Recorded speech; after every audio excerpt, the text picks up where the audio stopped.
Honda Vario. Pasti Anda sering banget kan lihat motor ini di jalan? Ya, emang ini salah satu skuter paling laris di Indonesia. Tapi, anehnya, model terbarunya, si Vario 125, justru lagi jadi omongan panas di internet gara-gara katanya banyak masalah. Loh, ada apa sebenarnya? Nah, dengan semua drama dan keluhan yang seliweran di medsos, pertanyaan besarnya jadi satu. Apa benar Vario 125 yang baru ini motor gagal? Atau ini semua cuma heboh sesaat aja? Yuk kita kupas tuntas bareng-bareng. Tapi sebelum kita lanjut, biar kebayang nih, Vario ini bukan motor biasa. Tiap tahun, penjualannya itu lebih dari 1 juta unit di Indonesia. Coba bayangin, 1 juta. Jadi ya wajar aja kalau ada masalah sekecil apapun yang kena dampak dan yang ngomongin bakal banyak banget. Oke, dari semua isu yang beredar, ada satu yang paling bikin orang merinding. Katanya, rangka Vario 125 ini gampang patah. Wah, ini kan tuduhan yang serius banget ya. Beneran nggak sih? Ayo kita bedah.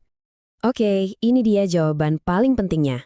Isu rangka patah buat Vario 125 itu ternyata salah alamat. Jadi ketakutan ini muncul gara-gara ada masalah di rangka Honda yang namanya ISAF. Padahal Vario 125 yang baru ini sama sekali nggak pakai rangka ISAF. Motor ini masih setia pakai rangka KZR yang lama yang udah terbukti kuat dan tangguh dari generasi sebelumnya. Loh, tapi kan di internet banyak banget foto Vario patah. Betul, nah ini dia biang keladi kesalahpahamannya. Foto-foto Vario patah yang viral itu setelah diusut ternyata motor-motor yang habis kecelakaan parah. Jadi bukan karena rangkanya jelek atau keropos dari pabrik. Dan parahnya lagi, foto-foto kecelakaan itu seringkali sengaja dipakai buat ngejelek-jelekin, buat bikin citra motor ini jadi buruk. Ya, istilahnya black campaign. Jadi, soal isu rangka patah, udah jelas ya, itu cuma mitos. Oke, urusan mitos rangka patah udah beres. Tapi bukan berarti Vario 125 ini sempurna tanpa celah.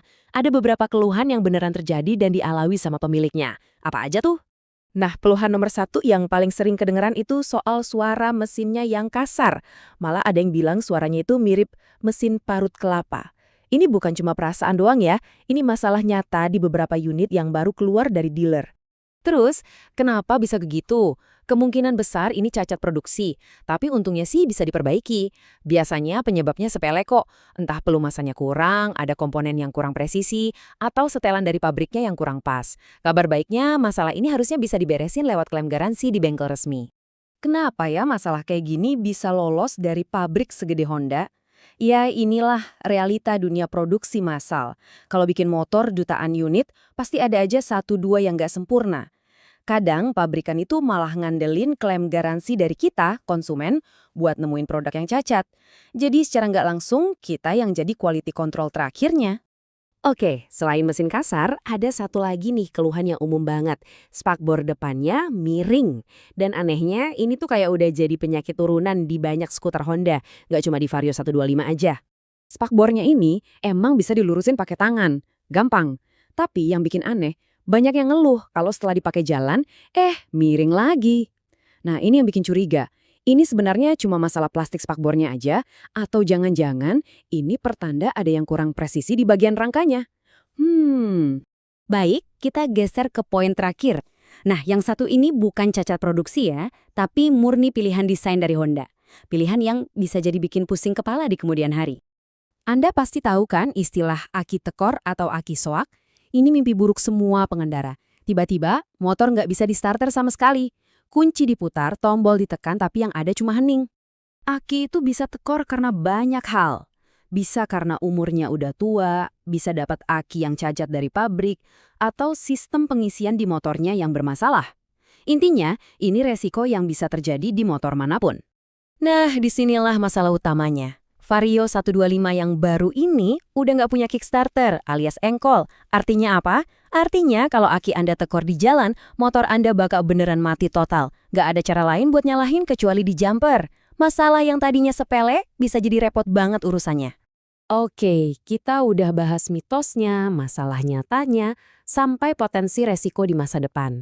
Jadi kesimpulannya gimana? Layak nggak sih motor ini dibeli? Coba kita rekap ya.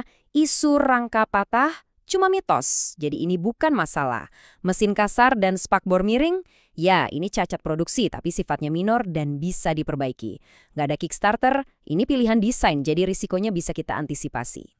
Jadi, kesimpulan akhirnya begini. Secara fundamental, Vario 125 ini bukan motor yang bermasalah. Komponen intinya, terutama rangkanya, itu udah terbukti tangguh. Masalah-masalah yang diributin di internet itu ternyata sebagian besar cuma mitos. Atau kalaupun nyata, itu cuma cacat kecil yang ada solusinya. Nah, ini semua membawa kita ke sebuah pertanyaan yang lebih dalam. Demi mendapatkan motor yang harganya terjangkau karena diproduksi secara massal, apakah kita juga harus siap menerima resiko sesekali dapat unit yang kualitasnya kurang sempurna? Mungkin itulah kompromi yang perlu kita pikirkan baik-baik sebagai konsumen.